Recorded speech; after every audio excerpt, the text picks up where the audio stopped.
अस्सलामु अलैकुम वरहमतुल्लाहि वबरकातुहू।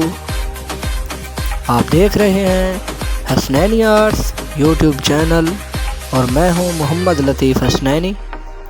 आज हम बहुत ही खूबसूरत design royal play 3D balloon texture design बनाने की तैयारी कर रहे हैं।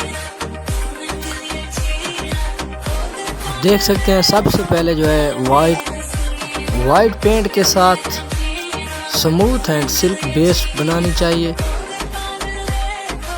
पिछली वीडियोस में आपको बता चुका है कि बेस बनाने के लिए वाल पट्टी का इस्तेमाल करते हैं। वाल पट्टी लगाकर 2 से 3 कोट, उसके बाद अच्छी तरह से सैंड पेपर के साथ रगड़ाई करें, स्मूथ जगह हो जाए। सतह बनाने के बाद 2 से 3 कोट जो है एल पेंट एनामल के वाइट के लगाने चाहिए।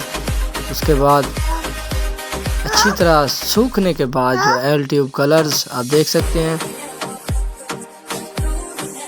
ब्राउन एंड येलो का मिक्सचर बहुत ही वुड कलर का कंट्रास्ट दे रहा है। इंशाअल्लाह आप सब दोस्तों को ज़रूर पसंद आएगा। चलते हैं अपनी डिज़ाइन की जानिब।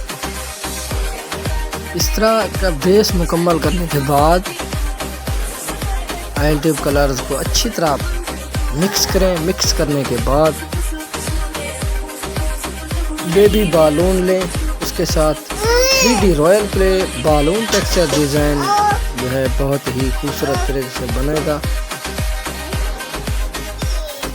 आप सब दोस्तों से रिक्वेस्ट है कि please if you like my videos तो subscribe my channel and share with friends. A request to you, please subscribe my channel. Thanks.